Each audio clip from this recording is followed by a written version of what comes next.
Filmy Flashback with Dr. Manoj Salvekar.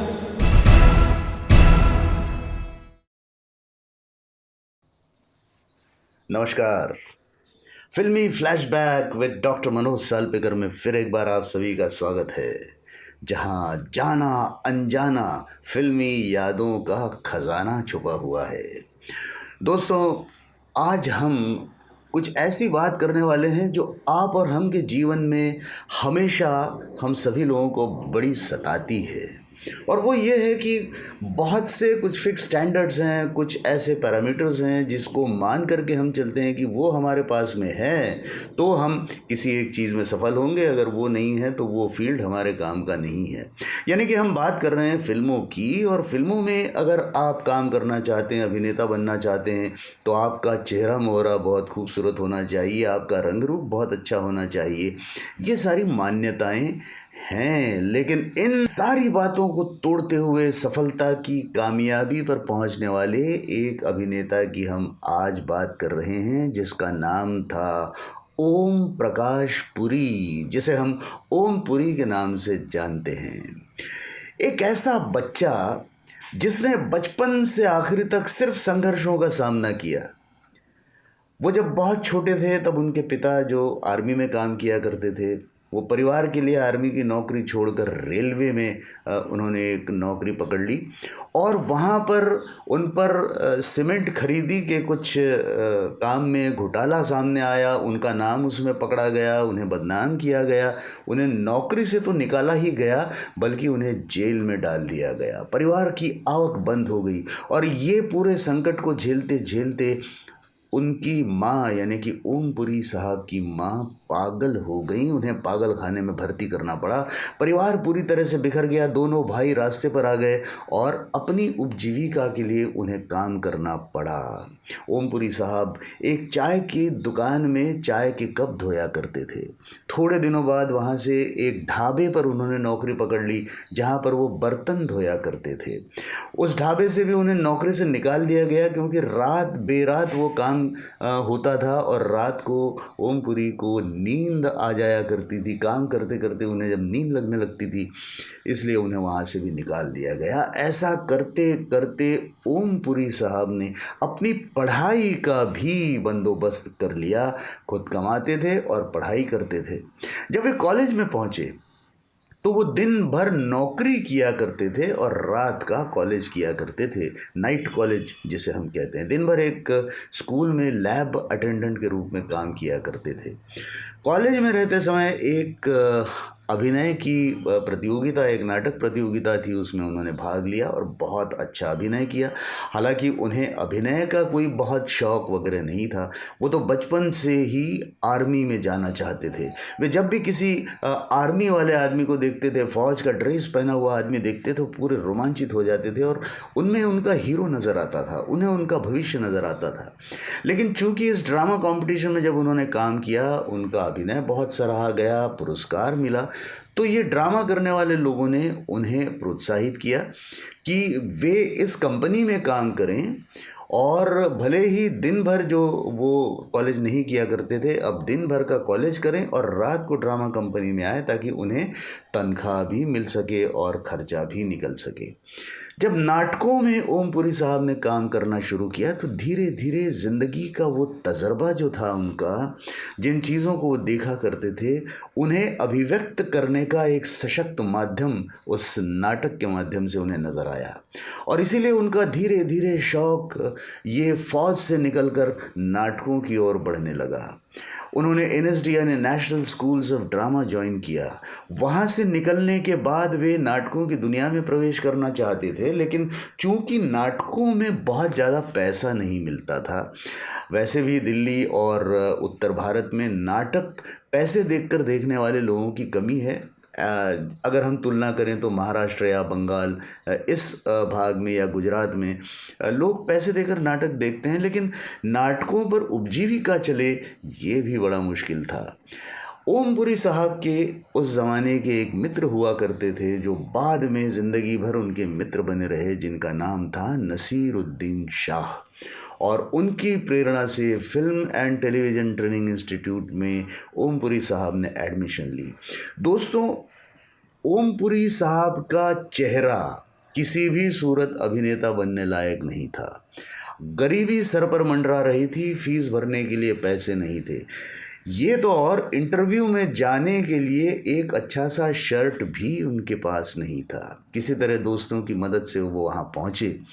वहाँ पर FTI में जब वो ट्रेनिंग ले रहे थे तब फिर एक समस्या सामने ये खड़ी हुई कि पंजाबी मीडियम में पढ़ने वाला ये लड़का जब वहाँ जाकर स्टान्सवास की या गोटोवास की या बेद की अंग्रेज़ी किताबों की और अंग्रेज़ी डिस्कशंस की बातें सुनता तो उसे समझ में नहीं आता था। ओमपुरी साहब ने ये तय कर लिया कि वो एफटीआई छोड़ देंगे। लेकिन वहाँ के जो डायरेक्टर थे काजी साहब, उन्होंने बहुत समझाया ओमपुरी साहब को, मोटिवेट किया और अंग्रेज़ी न समझने वाला ये ओमपुरी इस तरीके से अपने आप को उसने समर्पित किया कि आगे चलकर 20 अंग्रेज़ी फिल्मों में उन्होंने काम किया, हॉलीवुड की फिल्मों में उन्होंने काम किया और दुनिया भर में अपना नाम कमाया। Here, eat. Eat. I'm going to hell, but not with your death on my soul. Your name is Abdullah. Yes, Well, I'm sure we're gonna meet again. I think it's been a pleasure. You'd rather be damned than die. Damnation is not a part of my system of beliefs. The demon wolf is not evil unless the man he's bitten is evil. And it feels good to be wolf, doesn't it? Om Puri साहब की सबसे बड़ी खासियत ये थी दोस्तों कि वे किसी भी फिल्म में जब काम किया करते थे तो महज उस रोल को समझकर नहीं करते थे, बल्कि उस किरदार को जो लोग जीते हैं वैसे लोगों में जाकर रहते थे, खुद उसका अनुभव करते थे। जब फिल्म स्पर्श में उन्होंने काम किया तो अंध विद्यालय में जाकर किस तरह से ये लोग रहते हैं, व्यवहार करते हैं, वो उन्होंने सीखने की कोशिश की। अर्धसत्य नाम की एक फिल्म बन रही थी जिसमें अमिताभ बच्चन साहब को लेने की कोशिश की गई, लेकिन अमिताभ बच्चन साहब अपनी व्यस्तता के कारण उस फिल्म में काम नहीं कर पा रहे थे, डेट्स नहीं दे पा रहे थे। ऐसे समय वो रोल आया ओमपुरी साहब के पास और ओमपुरी साहब ने उस रोल में जान डालने के लिए पुलिस किस तरीके से जीते हैं, किस तरह से व्यवहार करते हैं, घरों का वातावरण, पुलिस स्टेशन का वातावरण कैसा होता है, ये जानने के लिए लगभग 2 महीने उन्होंने पुलिस लोगों के साथ पुलिस स्टेशन पर अलग अलग जाकर ये सीखने की कोशिश की। कृति के पहले आया हुआ विचार और विचार के बाद वाली कृति, इनके दरमियान आहुति जो मैंने दी। मैं तुम्हें पुलिस स्टेशन ले जाने को आया हूँ, कल नहीं आज। सिटी ऑफ जॉय नाम की एक अंग्रेज़ी फिल्म में एक रिक्शा पुलर का, एक रिक्शे वाले का किरदार उन्हें निभाना था और इसके लिए उन्होंने 2 रिक्शे वालों को हायर किया जो रोज़ सुबह 5 बजे उनके यहाँ आते थे और ओमपुरी साहब उन्हीं दोनों रिक्शा वालों को उनकी रिक्शा में बैठाते थे और खुद रिक्शा खींचते थे। सड़कों पर नंगे पांव दौड़ते थे रिक्शा लेकर। ये रिक्शे वाले का एहसास क्या होता है, ये एक रोल समझने के लिए इतनी मेहनत ओमपुरी साहब किया करते थे।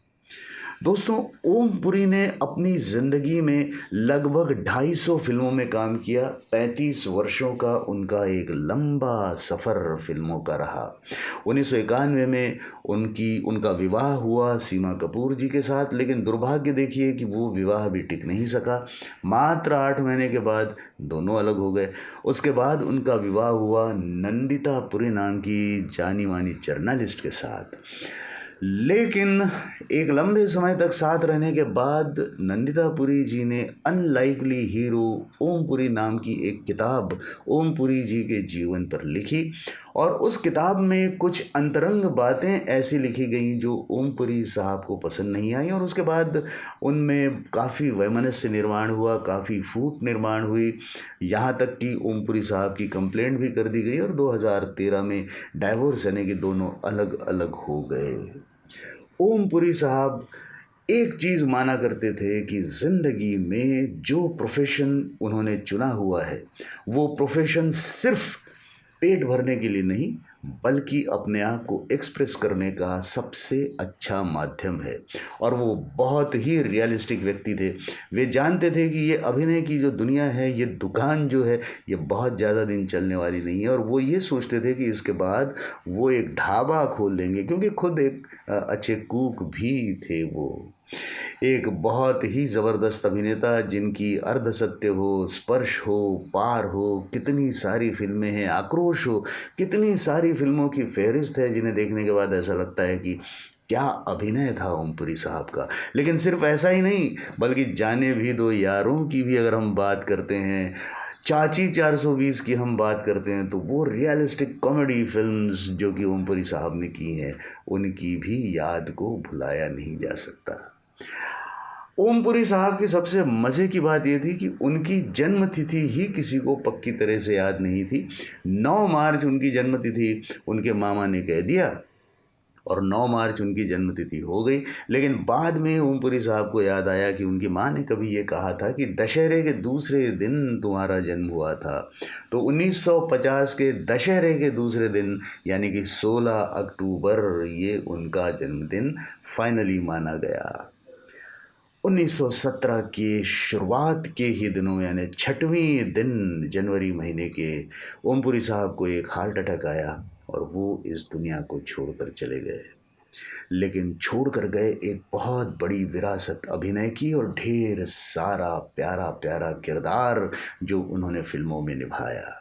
आज ओमपुरी इस दुनिया में नहीं है, लेकिन अभिनय को सीखने वाले लोग आज भी ओमपुरी साहब की फिल्मों को देखकर सीखते हैं। और ज़िंदगी सीखने वालों के लिए ये ज़रूरी है कि आपका चेहरा कैसा है, आप दिखते कैसे हैं, इससे कहीं अधिक ये मायना रखता है कि आपको उस चीज़ का ज्ञान कितना है, आपको उस चीज़ का अपना आत्मविश्वास कितना है और आप कितनी खूबसूरती से अपने काम को अंजाम दे सकते हैं।